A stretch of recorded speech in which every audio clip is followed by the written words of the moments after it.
tan grande el recorte al gasto propuesto por el gobierno?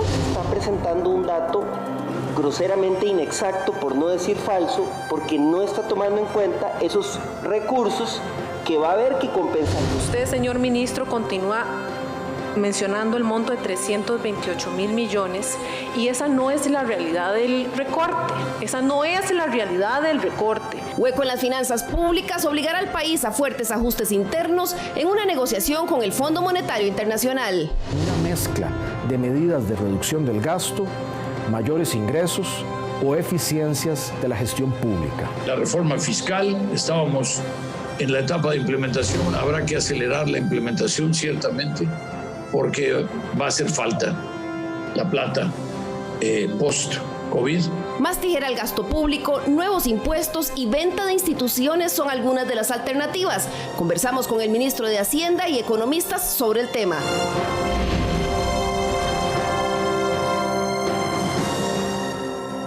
Muy buenos días y bienvenidos a una nueva edición de Estado Nacional, hoy domingo 19 de julio. Y esta semana ha acaparado los titulares de la prensa costarricense el tema que vamos a poner aquí en la mesa de Estado Nacional. ¿Cómo puede el gobierno conseguir más recursos para combatir el hueco que se ha hecho en las finanzas públicas o que se ha empeorado producto de la pandemia? Y precisamente para eso, permítame presentarle a nuestros invitados. Nos acompaña el día de hoy don Elian Villegas, ministro de Hacienda, quien esta semana ha tenido una agenda muy apretada defendiendo el presupuesto extraordinario, ¿verdad, don Elian? Sí, sobre todo explicándole a la gente la importancia del recorte al gasto público. Creo que ese tema era fundamental ponerlo en la agenda, no solo como tema, sino como acción propiamente desde el Poder Ejecutivo. Y creo que en eso radicará el éxito de este presupuesto extraordinario, en que la gente al fin entienda que hay que recortar gasto público, que es fundamental recortar el gasto público, y además que es una acción que hay que realizar desde todo el Estado costarricense y de fuera del Estado. Así lo vamos a ver en detalle durante el programa de hoy. También nos acompaña don José Luis Arce, quien es economista, socio de la firma consultora FCS Capital. Buenos días, don José Luis. Buenos días, muchas gracias por invitarme nuevamente. No, muchas gracias. Y también vamos a incorporar a nuestra conversación durante el día de hoy al economista Luis Mesalles, quien es socio consultor de la firma Ecoanálisis y quien también fue parte de los economistas que por parte del sector privado realizó una propuesta de reactivación económica al gobierno. Buenos días, don Luis. Buenos días, Eliana, y a don Elian y a José Luis ahí en el set. Gracias por la invitación y a ver qué podemos aportar para mejorar la situación de este país en lo que se pueda. Hay sin duda muchísimo que conversar. Bien, y para ir en materia, veamos un poquito lo que pasó esta semana en el Congreso. El Poder Ejecutivo presentó su propuesta de presupuesto extraordinario con un ambicioso plan para recorte de gasto público. Sin embargo, los diputados no se vieron muy convencidos. Veamos qué sucedió. Esta semana el gobierno presentó de nuevo el presupuesto extraordinario a consideración del Congreso. Con anuncios de un ambicioso recorte de gastos, el gobierno urgió la aprobación, pues el dinero lo necesita porque ahí están los fondos del Bono Proteger y recursos para que la Caja atienda la pandemia, entre otros. El Consejo Económico aseguró que en el nuevo presupuesto extraordinario se hizo una reducción de 327.974 millones de colones. Adicionalmente, propusieron una reducción de jornada del 15% a empleados públicos, con la que pretenden ahorrarse casi 130.000 millones de colones para un recorte total, supuestamente, de 457.674 millones de colones. Hacienda insiste en que la tijera se aplicó a las transferencias específicas, es decir, los dineros que el Estado gira a juntas de educación, municipalidades, Banco Hipotecario de la Vivienda y a las universidades estatales. También afirma que se redujo casi al 100% los viajes al exterior, las capacitaciones, las recepciones y protocolo, así como los gastos de publicidad y propaganda. Por otro lado, se propone reducir en un 75% los gastos en transportes y viáticos dentro del país, así como llevar a la mitad las partidas de información, bienes y otros servicios. También eliminar las plazas congeladas y vacantes, así como eliminar la práctica de pagar vacaciones no disfrutadas. En la Comisión de Hacendarios, los diputados sostienen que la reducción del gasto en realidad es menor a lo que afirmó el gobierno. ¿Cuánto es la reducción neta de este presupuesto? La reducción es de 275.505 millones. Esa es la reducción que estamos señalando. Y hay 50.000 millones adicionales que tienen que ver con lo que es propiamente pago de intereses. Decir que el banco me dio una mejor tasa de interés y que ahora tengo un ahorro no es recorte, señor ministro. No se vale que una vez más hagan lo que intentaron hacer en el presupuesto pasado, razón por la cual este Parlamento no aceptó ese presupuesto. Dice la verdad el ministro en cuanto a que efectivamente hay 352.000 millones de rebajos, unos en el artículo 4, otros en el artículo 2, pero no se puede obviar que hay gastos nuevos. Efectivamente son para atender la pandemia la mayoría, pero sí hay gastos nuevos. De modo que simplemente aclarar que el rebajo neto que se hace al presupuesto es de 195.517 millones. Otros critican la lentitud de reacción del gobierno. Desde el 15 de abril, aquí tengo una nota, desde el 15 de abril le envié yo al ministro de Hacienda del momento esta nota pidiéndole que mandara un nuevo presupuesto extraordinario en el que se incluyera la baja en la recaudación de impuestos. Bueno, hoy estamos a mediados de julio, a mayo, a junio, a julio, 3 meses después, y todavía estamos discutiéndolo. En cuanto al proyecto que tocaría el sueldo de los empleados públicos, se habla de una reducción del 15% en la jornada y por ende en su salario de los empleados públicos que ganen de 1,5 millones de colones en adelante, con excepción de personal de salud, seguridad, bomberos, cárceles y otros. Esa reducción salarial aplicaría durante 12 meses y tendría efecto sobre unos 35,000 empleados públicos. El gobierno asegura que con esto se ahorraría casi 130,000 millones de colones.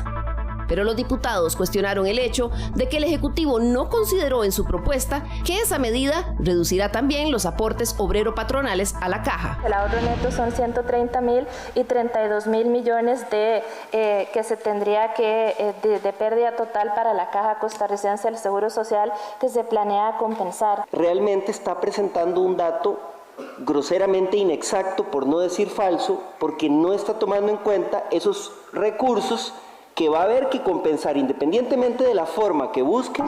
Los sindicatos, por su lado, manifestaron total oposición a esa iniciativa. Ese no es el camino, lo hemos dicho hasta la saciedad. Ahí está la evasión, ahí está la elusión fiscal, ahí está esperando que se promueva el impuesto a las grandes fortunas, a los grandes capitales que hace tiempo vienen evadiendo impuestos.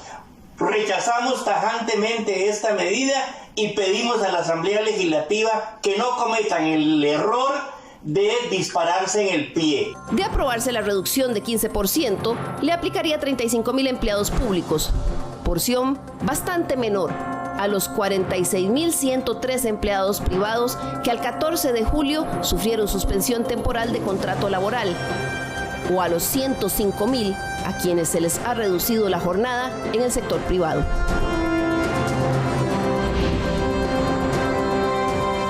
Bien, y esas partes de las reacciones que tuvimos esta semana a la presentación de este presupuesto. Lo cierto es que el país enfrenta un problema muy serio. No alcanzan los recursos y se tienen que tomar algunas medidas. Don Elian, tal vez para comenzar, yo le pediría, si usted tuviera que escoger una palabra para calificar la situación de las finanzas públicas en este momento, ¿cuál sería?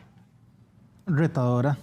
Creo que estamos ante una situación donde el país como un todo tiene que tener claridad en que estamos ante el reto probablemente más grande de nuestra historia y que va a depender de lo que hagamos todos el futuro del país. Es una situación donde no vamos a poder salir si nos vemos como grupos. Es una situación donde si todos estamos juntos saldremos sin ningún reparo, sin ninguna duda, pero ocupamos actuar como país. Tenemos que dejar de actuar como islas, como grupos de interés. Tenemos que dejar de ver solo a los que están en mi casa y tenemos que empezar a ver a la comunidad como un todo. Veíamos en la nota que recibieron muchas críticas en el Congreso, en teoría porque dicen que el gobierno anunció un tamaño de un recorte de gasto que realmente no era y que las cifras no eran lo que decían. Tal vez si les explicamos a los televidentes qué fue lo que pasó. Ahí yo deseo afirmar que el recorte sí es cierto que es de 328.000 millones. El esfuerzo que está haciendo el Estado es de 328.000 millones y se compone de 278.000 millones que se recortan en distintas partidas del presupuesto y de 50.000 millones de la partida de intereses. ¿Qué pasa? ¿A qué se debe la confusión? A que a la par de estos recortes van unos gastos. Esos gastos son 75.000 millones para bono proteger que provienen del dinero del INSS, 15.000 más para bono proteger que vienen de la ley de combustibles y 45.000 millones más para la caja que vienen de un crédito debidamente aprobado ya por la Asamblea Legislativa. Esos gastos tienen sus ingresos. ¿Y qué es lo que están haciendo?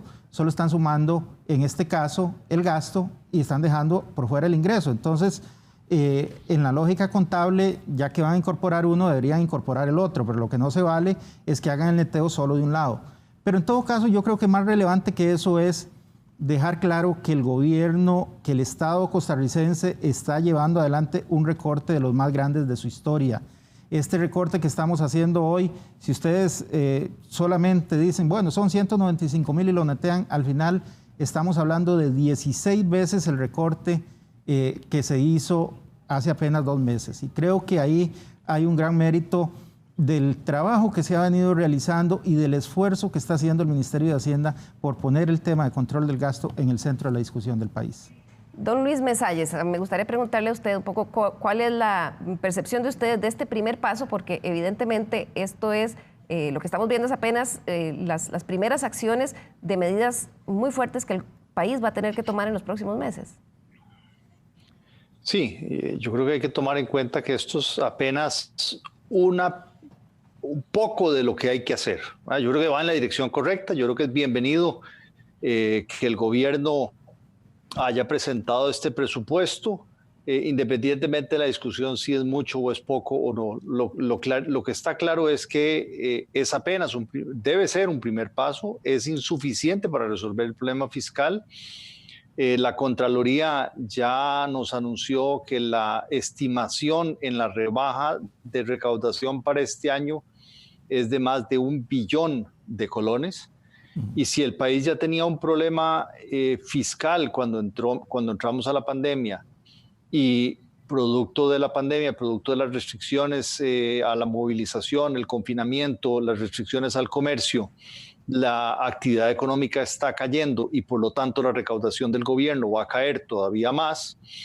Entonces el hueco que ya teníamos, el hueco fiscal que ya teníamos se está haciendo mucho más grande y aquí hay básicamente en un momento de poca actividad económica casi que lo único que queda es o me endeudo, que es lo que está diciendo el gobierno, se está endeudando para poder pagar después, o recorto gastos.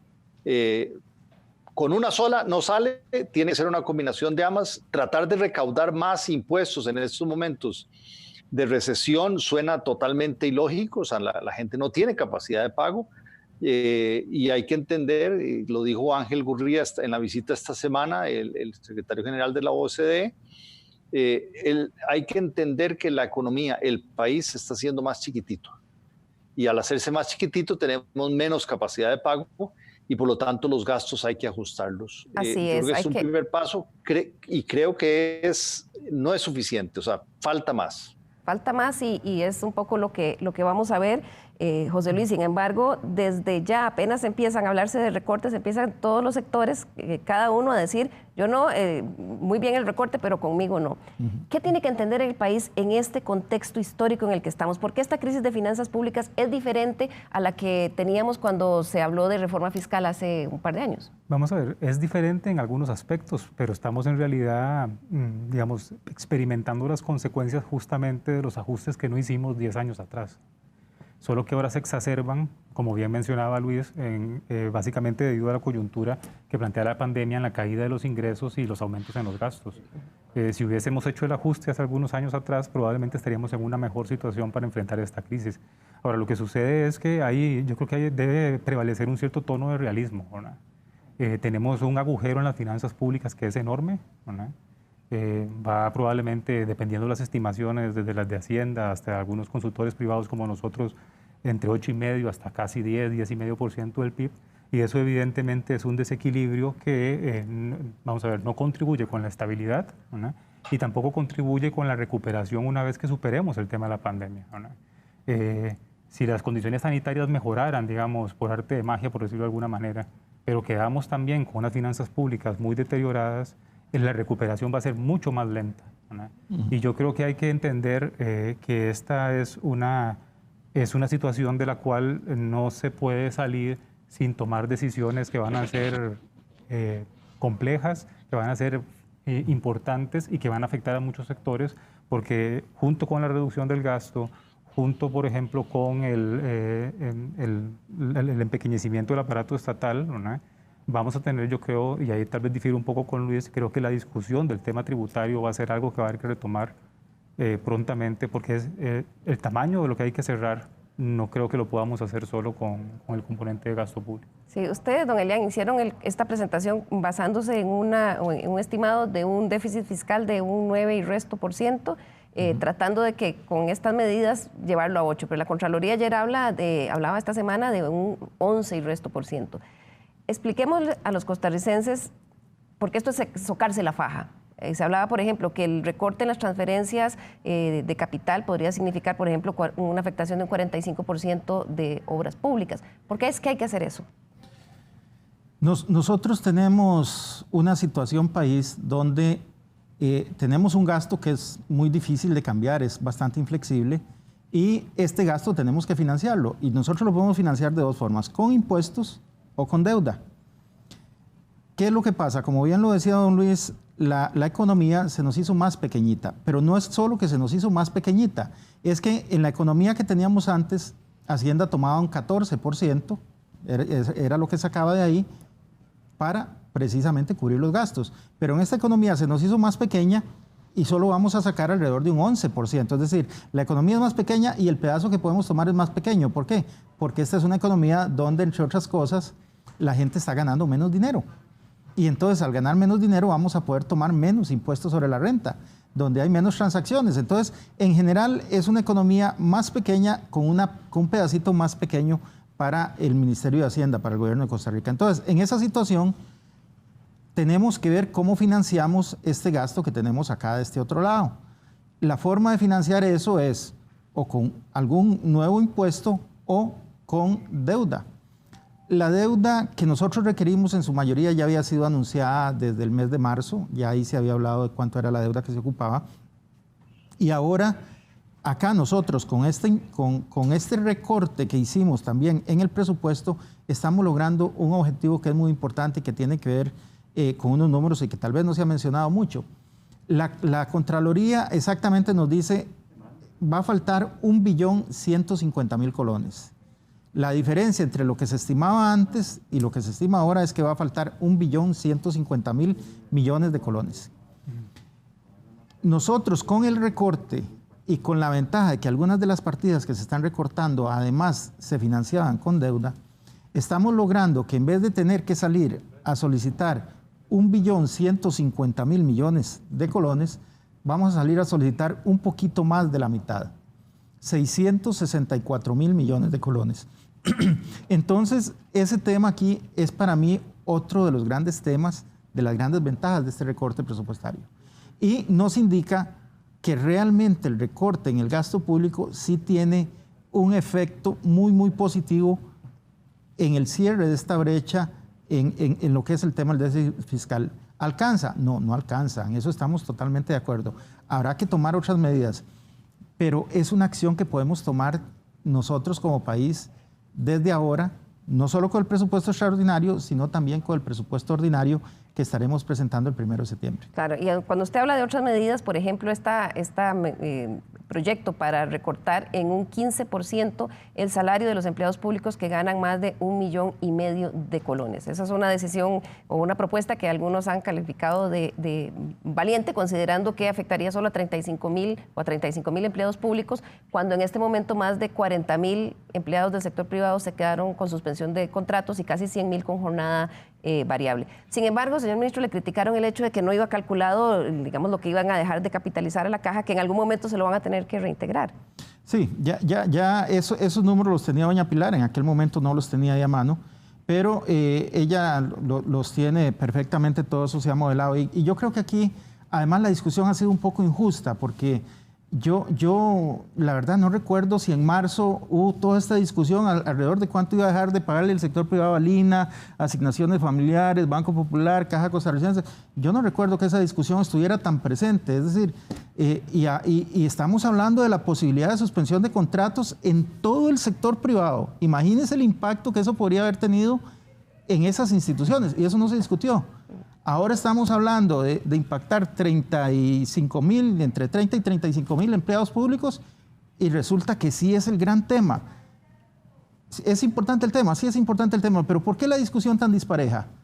¿Por qué esto ahora se vuelve tan supremamente importante? Y cuando estaba esto aquí, que es en términos económicos muchísimo más impactante que lo que estamos discutiendo hoy, ¿eso no fue tema? ¿Y usted cree, don José Luis, que debe ser tema? Me parece que debería ser un tema la medida desde el punto de vista del impacto que tiene fiscal. Lo que no debería ser, me parece, es una medida, no debería ser utilizado, digamos, con fines políticos, digamos, quizás malsanos. Es que ese es el tema. Creo que esa es la diferencia. ¿Sí? Podríamos diferir, por ejemplo, en relación con el tamaño neto del ajuste, pero la verdad es que incluso algunos sectores, me parece a mí, que habían pedido al inicio de esta crisis que se recortaran salarios públicos, algunos de repente han cambiado de opinión cuando el gobierno presenta, digamos, por ejemplo, esta. Entonces da la sensación que lo que hay es en algunos grupos de interés probablemente, me parece a mí, un interés distinto que el de medir, digamos, el impacto que tiene la medida. Exactamente. Yo le añadiría una cosa, digamos, y yo sé que el gobierno no lo ha dicho, pero creo que esta sociedad debería empezar a pensarlo, y es el tema de la compensación de las cargas sociales, ¿verdad? Yo creo que todos estamos claros, y quizás lo que voy a decir es muy políticamente incorrecto, ¿verdad?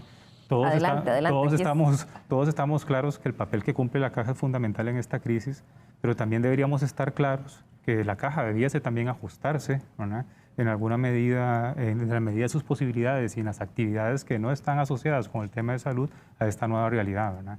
Entonces, el tema de la compensación, por ejemplo, las cargas sociales, es un tema que me parece que es muy loable que el Ejecutivo procure hacerlo, ¿verdad? Pero también creo que todos debemos pensar la coyuntura en que estamos, ¿verdad? Y en alguna medida hacer nuestras sumas y restas, especialmente en las instituciones públicas, para adaptarse a la situación.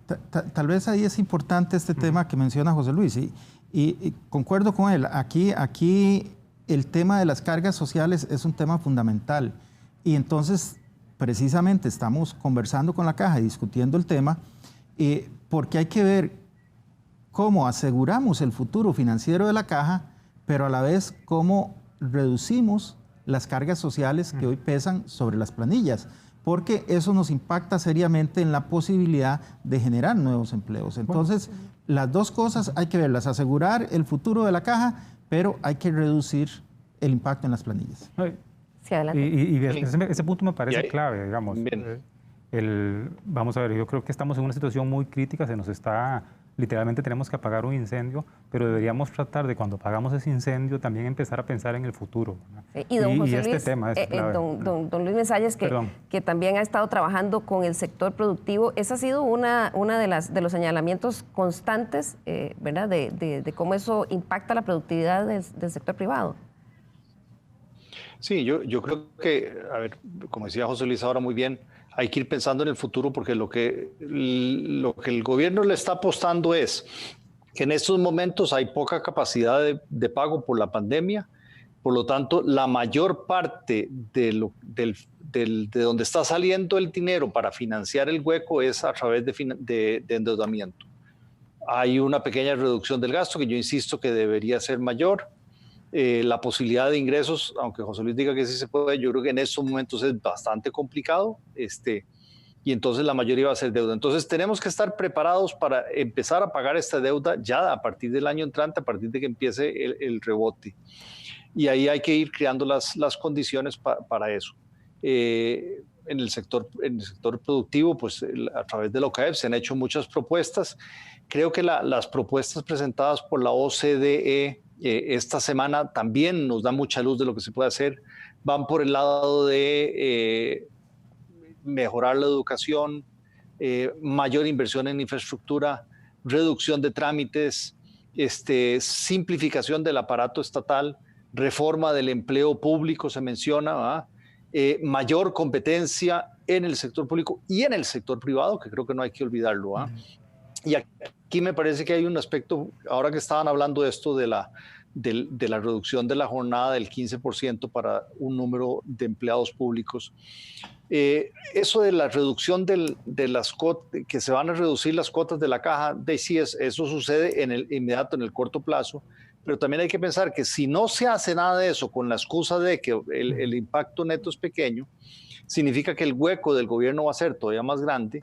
Significa que entonces vamos a tener que financiarlo o con más deuda, que nos lleva un lastre mucho más grande para la recuperación de la economía, o con más impuestos.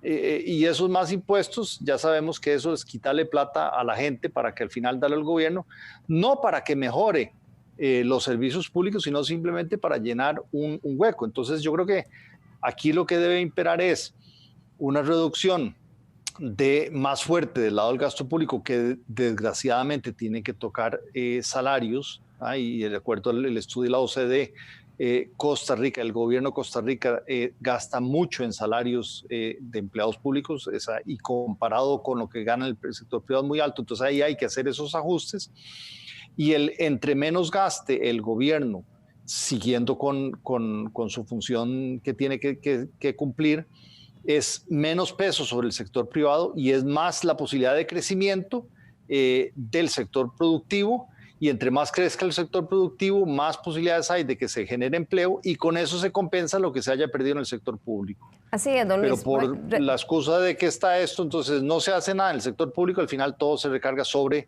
las personas. Retomando esa última idea que usted plantea, vamos a escuchar lo que nos dijo el economista Gerardo Corrales también, porque ha habido, por un lado, crítica del sector privado que, digamos, aplauden estos recortes del gasto, pero que a la vez debería haber una política o una línea más decidida de apoyo para el sector productivo, para la reconstrucción o la reconversión de la economía después de esta pandemia. Veamos qué nos dijo Gerardo.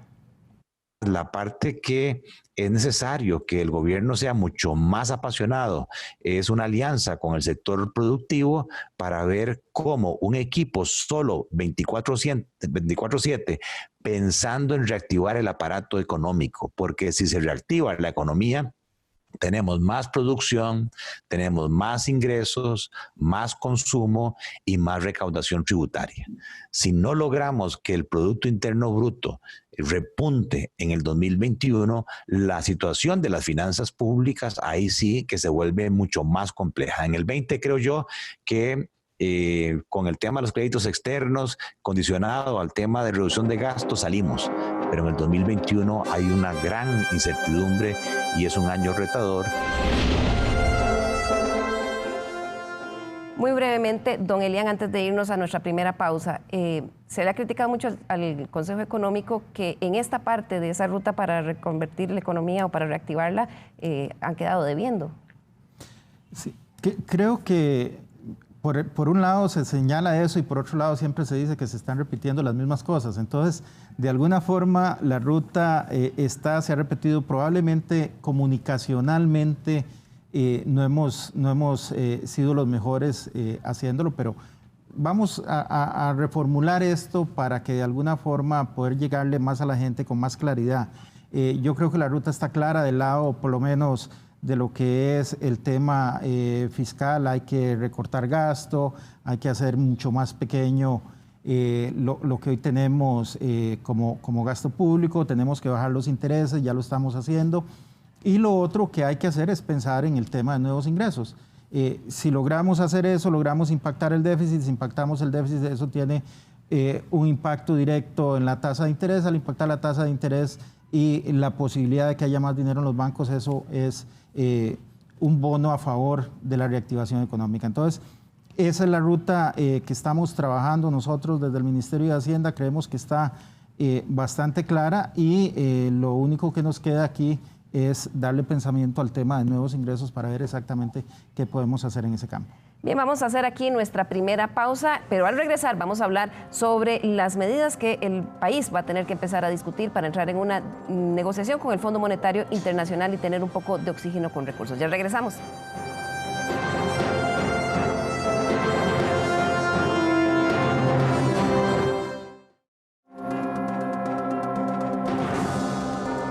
Gracias por continuar con nosotros. Seguimos hablando sobre cómo resolver este problema. El gobierno tiene un enorme hueco en sus finanzas públicas y se necesitan conseguir los recursos, y para ello hay que o buscar nuevos ingresos o recortar en lo que estamos gastando.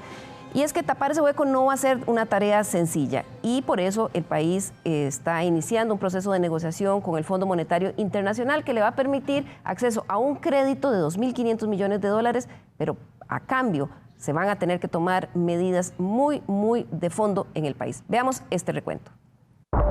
Si ya las finanzas públicas venían bastante mal, el efecto de la pandemia agudizó el panorama. En su propuesta de presupuesto extraordinario, el gobierno partió del supuesto que nuestra economía caerá este año un 3.6%, producto del impacto económico del COVID-19. Mientras que las importaciones se contraerían en un 7.7%. Esto provocará una caída en los ingresos tributarios del gobierno de 1.2 billones de colones, equivalente a un 3.3% del PIB. Si escuchó bien, eso es un verdadero hueco en las finanzas públicas. Se estima que el déficit fiscal, es decir, la diferencia entre los ingresos que recibe el Estado y los gastos que debe hacer, rondará el 9.7%, lo que pone al país en un verdadero predicamento. Con las primeras medidas de reducción del gasto presentadas esta semana al Congreso, el gobierno quiere bajar el déficit este año, por lo menos mientras se empieza a negociar un acuerdo con el Fondo Monetario Internacional que permitiría una línea de crédito por $2.500 millones en 3 años, con el compromiso de bajar la deuda pública y reducir el déficit. Algunos diputados opinan que el gobierno se ha tardado con medidas que desde hace mucho se debieron estar discutiendo. Tenemos que aprovechar la oportunidad de la discusión de los préstamos para ver el contexto total, el contexto integral. Al presidente de la República le decimos, usted solo pide los préstamos, cuando en realidad lo que nosotros en la Asamblea Legislativa le estamos pidiendo es que hagamos un análisis completo de toda la economía y de cuál va a ser el plan de ajuste para que sea parejo y justo. Las proyecciones de la Organización para la Cooperación y Desarrollo Económico, OCDE, para Costa Rica, muestran que apenas empezamos a vislumbrar la cuesta que tendremos que subir en el 2021. En un escenario en el que el país tuviera solo un brote de la COVID-19, la economía caería un 4.1% este año, mientras que con un segundo brote del virus, la caída casi alcanzaría el 5%. El déficit fiscal en ambos escenarios oscilaría en el 9% y la deuda pública se proyecta que se dispare hasta un 68%. Con esas cifras en rojo, el país no tiene otro camino que hacer un ajuste, y muy fuerte. Hablábamos de la reforma fiscal, estábamos en la etapa de implementación, habrá que acelerar la implementación ciertamente, porque va a hacer falta la plata post-COVID. Las consecuencias económicas van a durar mucho más tiempo que la pandemia misma. Eso implica también cómo se asigna el gasto público, la eficiencia del gasto público hacia adelante. Implica fortalecer la competencia. En el Estudio Económico de Costa Rica 2020, publicado por la OCDE esta semana, se recomienda al país ampliar la base impositiva y mejorar la combinación de tributos. Como opciones se sugiere ponerle impuesto al aguinaldo y al salario escolar, que actualmente están exentos, cobrar impuestos a los ingresos de las cooperativas, fortalecer los impuestos a la propiedad, aumentar las compras públicas en forma electrónica y centralizada, así como revisar la tasa diferenciada de IVA que tienen en Costa Rica la salud y la educación privadas. También señalan que lo que gasta el país en empleo público es demasiado alto si se compara con otros países. La aprobación de una reforma de empleo público es fundamental para la sustentabilidad fiscal, es fundamental para más justicia social en el país, y este gráfico muestra claramente que en todos los países que seguimos, incluso la OCDE, pero también en muchos países de la América Latina, la remuneración de los funcionarios públicos en el porcentaje del total de los congresos es muy elevada. En la negociación con el Fondo Monetario Internacional, el país estaría discutiendo también la probabilidad de ventas de activos como FANAL y VIXA, así como otras fuentes de ingreso para el Estado.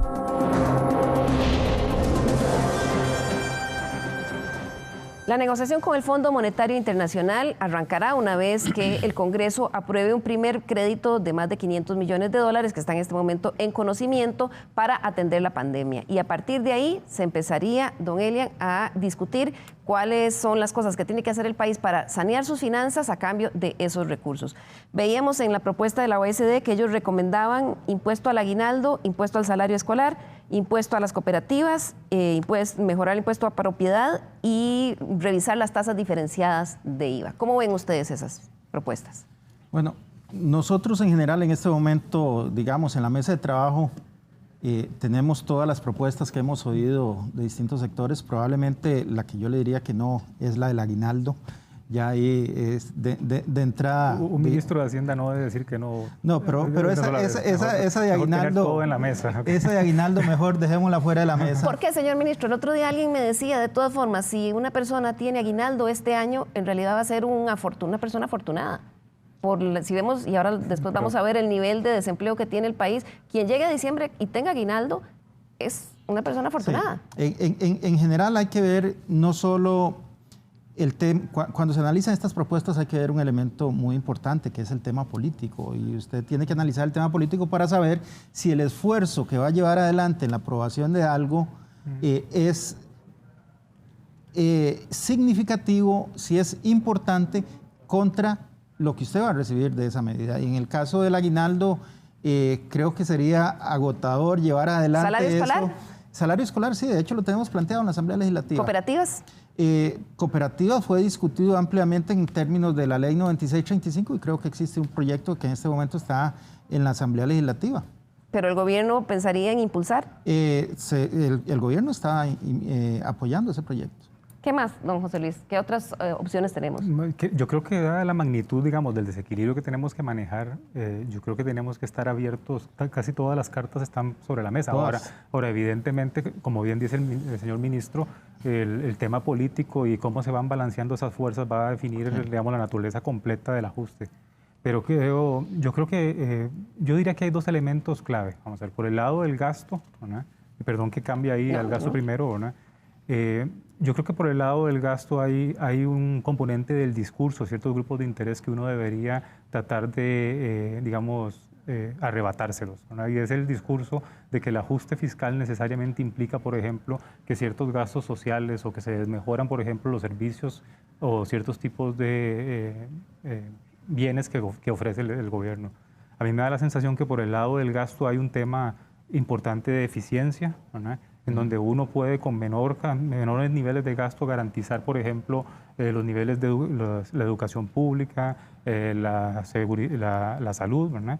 Y que no tenemos que igualar, por ejemplo, o digamos, plantear una identidad falsa entre impacto social y salarios del sector público. Yo creo que ahí hay un elemento importante que hay que empezar a atacar, que además mejoraría la posibilidad de seguir ofreciendo los servicios públicos. Y por el lado de los impuestos, digamos, vamos a ver, yo creo que todos estamos claros que los impuestos son recesivos y en eso concuerdo con Luis, evidentemente, ¿no? Pero es mucho más recesiva, digamos, digamos, una deuda insostenible, sí, ¿no? Por el impacto que tiene eso sobre las tasas de interés reales y sobre el crecimiento, y ni qué decir, es mucho más recesivo, por ejemplo, una crisis económica, ¿no? Provocada por la incapacidad del gobierno de no cumplir. Entonces yo creo que en esos casos hay que actuar con realismo.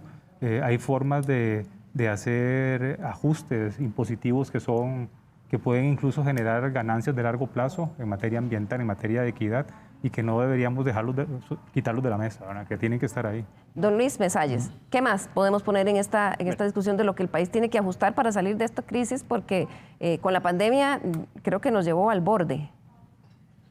Sí, bueno, yo creo que José Luis mencionaba el término eficiencia y me parece que eso es fundamental en las dos partes, ¿verdad? Yo creo que en tema de gasto hay que trabajar muchísimo en la eficiencia del gasto público. Por eso la reforma de empleo público no hay que verla como algo que es en contra de los trabajadores del sector público, sino que es a favor del país en el sentido que se debe hacer algo técnicamente bien hecho para que se mejore la eficiencia en el gasto público. Igual que las reformas que propone la OCDE en cuanto a gobierno digital, reducción de trámites, etcétera, que es hacer que el aparato estatal sea mucho más, ligero para ser mucho más ágil, ¿verdad? Y no pese tanto en la economía.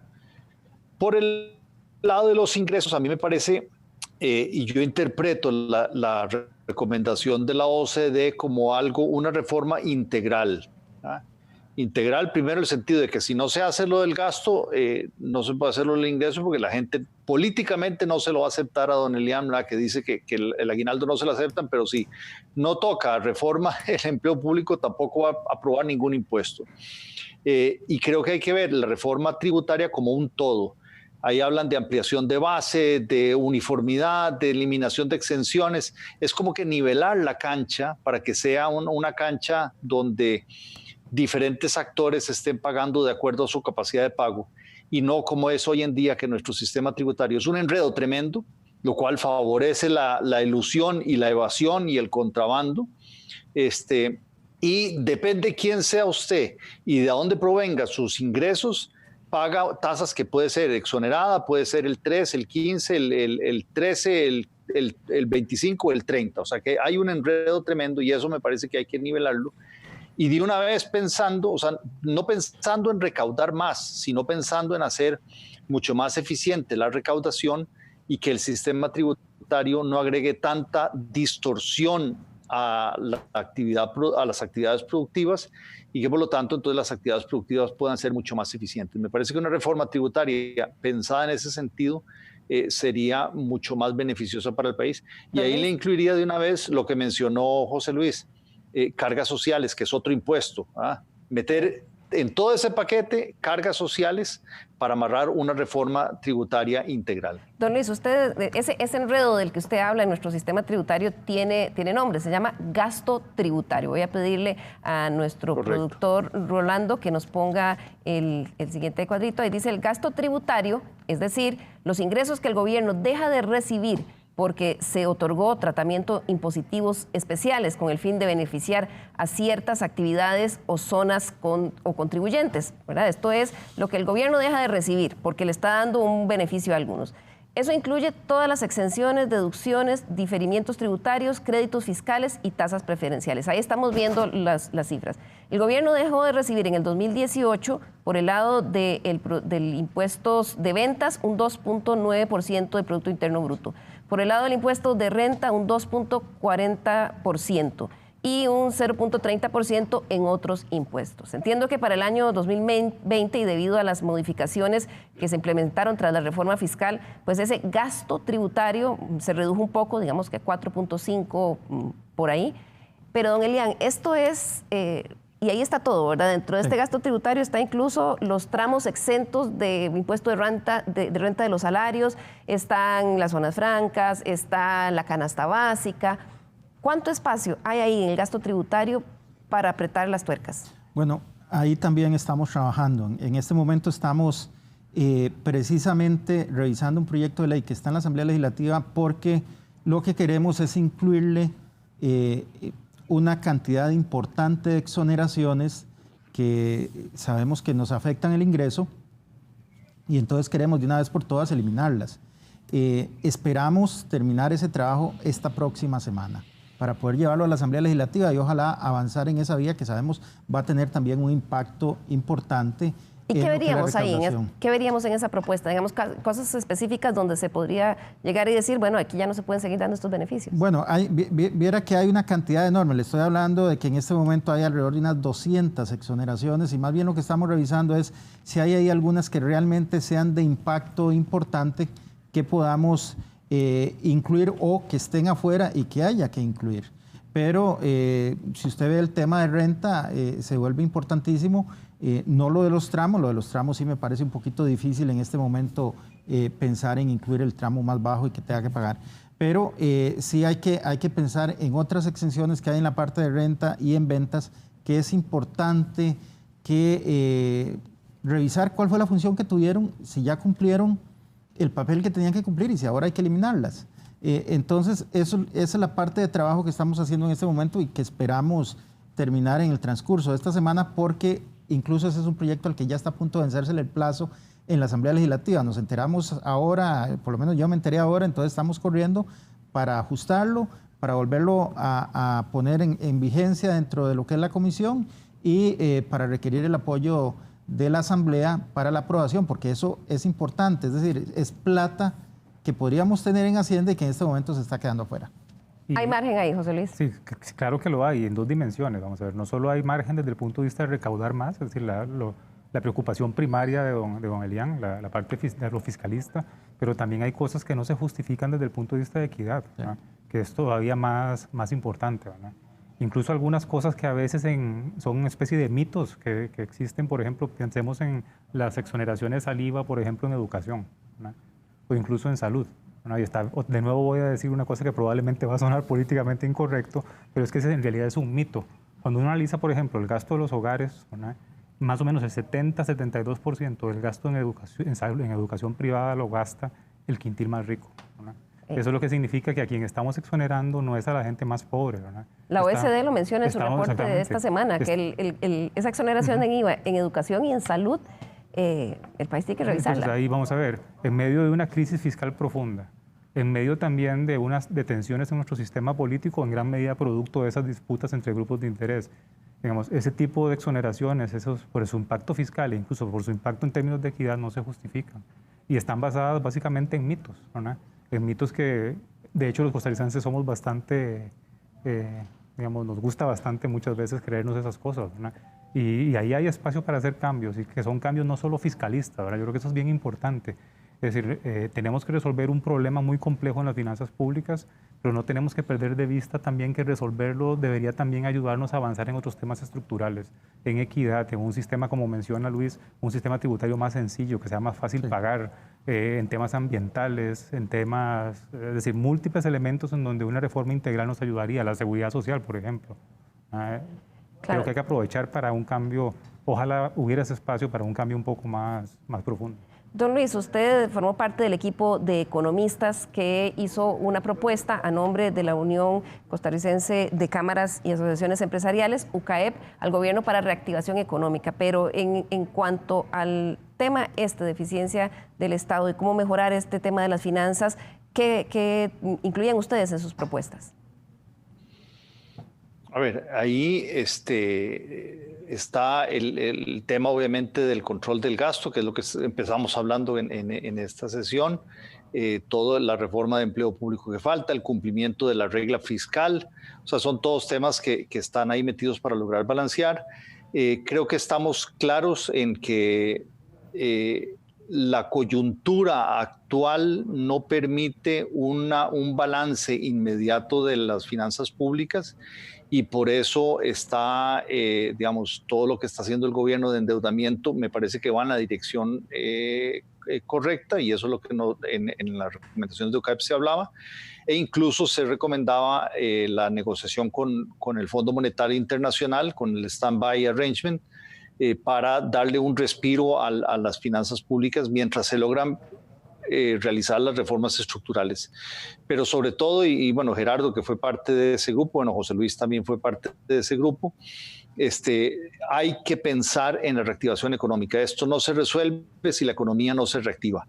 Para reactivar la economía, obviamente es muy difícil mientras estén las medidas de confinamiento, y ahí el trabajar el sector público con el sector privado en varias cosas. Uno, en la creación de los protocolos sanitarios para poder empezar a tener actividades en algunos sectores y que entonces puedan empezar a operar, puedan empezar a generar empleo, que la gente pueda ir ahí a comprar bien esos servicios. Eso es fundamental.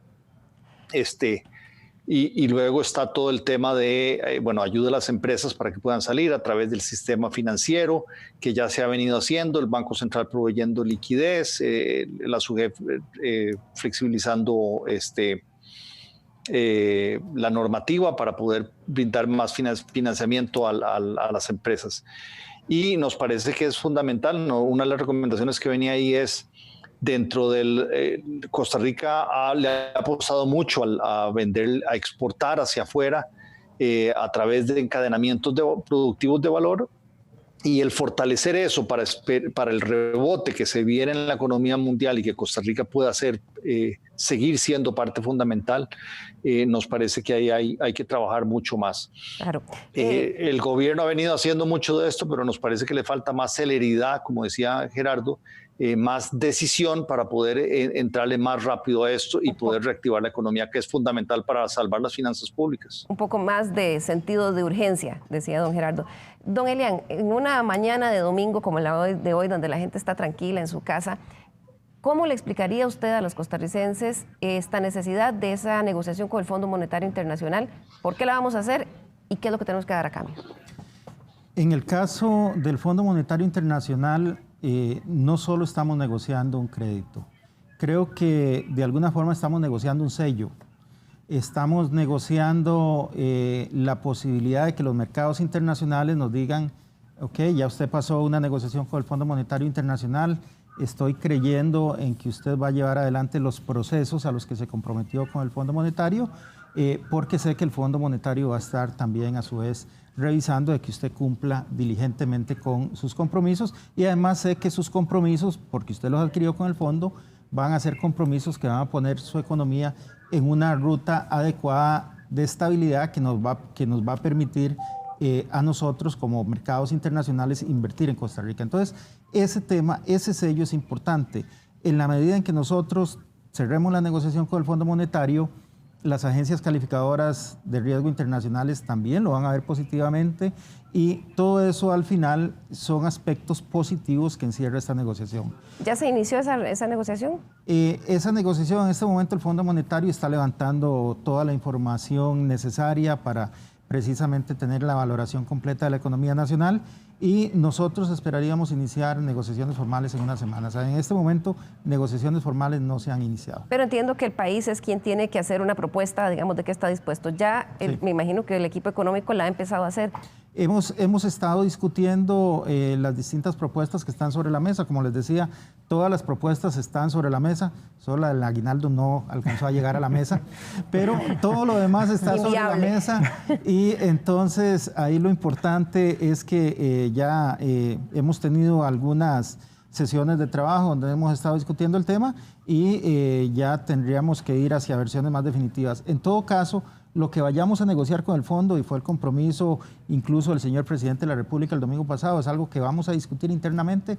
No vamos a ir a negociar con el fondo y luego decir aquí está un conejito que nos sacamos del sombrero, porque la negociación con el fondo pasa por la Asamblea Legislativa, requiere de los 38 votos de diputados de la Asamblea Legislativa, y por tanto lo que vayamos a negociar con el fondo debería ya contar con un visto bueno bastante amplio a nivel de la sociedad costarricense. Claro, estamos ya casi llegando al final del programa, pero no quiero dejar pasar la edición de Estado Nacional de hoy domingo sin dar un pequeño vistazo a las lamentables estadísticas de desempleo que vimos esta semana. Vamos a ver este gráfico del Instituto Nacional de Estadística y Censos, donde vemos el desempleo abierto subió a un 20%, y lamentablemente las mujeres siguen pagando el mayor precio. Vean que el desempleo de mujeres supera el 26%, pero también subió el porcentaje de subempleo a un 17%.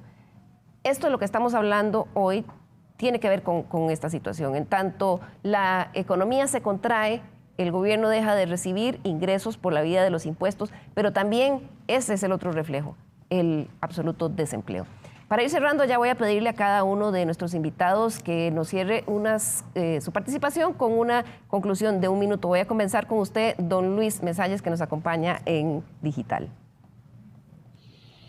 Bien, las cifras de desempleo lamentables, y todavía me parece que se quedan cortas. Yo calculo que el nivel de desempleo ya anda cerca del 25%, lo cual son más de 500,000 personas que no tienen empleo. Y me parece que eso es fundamental resolverlo, y eso no se resuelve, igual que el gran problema de las finanzas públicas, si no hay reactivación económica. Y para que haya reactivación económica se tiene que empezar a caminar en una serie de medidas. Creo que la OCDE nos da una luz, y el acuerdo con el fondo, como decía don Elian ahora, va a ser un sello, pero para hacer ese sello hay que hacer reformas estructurales. Entonces, pensando en que la economía se ha hecho pequeñita, hay que reajustar, hay que repensar todo lo que estamos haciendo, hay que hacer cambios estructurales y únicamente tomando medidas fuertes vamos a salir del bache en que estamos para mejorar el empleo, mejorar los ingresos de la gente, mejorar por lo tanto las finanzas públicas y salir del bache que tenemos. Muchísimas gracias, don José Luis Arce, sus conclusiones. Vamos a ver, creo que es fundamental entrarle de lleno a la resolución del tema fiscal. Yo creo que eso es una espada de Damocles sobre la cabeza de las personas en Costa Rica y de las empresas y de la economía. Hay que entrarle de lleno a ese tema pensando en cambios estructurales, ojalá, que resuelvan el problema. Me parece que el acuerdo con el fondo es fundamental, es clave para el financiamiento del año próximo, ¿verdad? Sin él, el 2021 va a ser un año mucho más complejo desde el punto de vista económico y financiero y deberíamos avanzar rápido en ese proceso. Y me gustaría también, creo que resaltar un poco lo que mencionaba el señor ministro. Este es un tema que va a requerir una negociación técnica muy intensa de parte del equipo económico, ¿verdad? Pero también va a requerir la participación de otros actores políticos, cada uno en su momento, en el Congreso y con otros grupos de interés. Yo creo que es importante la transparencia en las propuestas y además que cada uno de los participantes, Consejo Económico y Asamblea, entiendan cuál es su rol en este proceso y eviten choques y confusiones que más bien pueden afectar el proceso de negociación con el fondo. Perfecto. Señor ministro, sus conclusiones en un minuto. Estamos ante una situación retadora. Como país tenemos las capacidades para salir adelante y lo vamos a hacer, pero eso implica una actuación de conjunto. Eso implica que tenemos que dejar de lado los egoísmos de sector, los egoísmos partidarios y que tenemos que ir todos unidos a enfrentar esta situación que implica cambios estructurales, como aquí han sido bien señalados, que implicará cambios fiscales y que va a implicar un esfuerzo enorme de parte del Estado en lo que tiene que ver con reducción del gasto público. Y ese esfuerzo ya lo estamos haciendo con el primer presupuesto extraordinario, pero lo vamos a hacer también con el presupuesto ordinario y vamos a enfocar al Ministerio de Hacienda a que luche también en las áreas de ingresos, pero en la parte del gasto público quiero decirle a Costa Rica que asumimos un compromiso total en que vamos a luchar por disminuir el gasto público al mínimo posible para que este esfuerzo fiscal que tiene que hacer todo Costa Rica sea menos doloroso para todos. Bien, muchísimas gracias a todos nuestros entrevistados. Aquí en Estado Nacional vamos a seguir periódicamente hablando de este tema porque sin duda nos llegó un momento histórico, probablemente tenga que tocar los intereses de muchísimos sectores, pero si nos ha caracterizado la historia por ser una sociedad solidaria y una sociedad que consigue soluciones en conjunto, esta va a ser la prueba de fuego. Muchísimas gracias a nuestros invitados, gracias a ustedes por acompañarnos desde sus hogares. No olviden escribirnos a nuestro correo l.carranza@teletica.com. Sugiéranos temas, denos ideas, critíquenos. Esa es la idea. Muy buenos días, nos vemos el próximo domingo.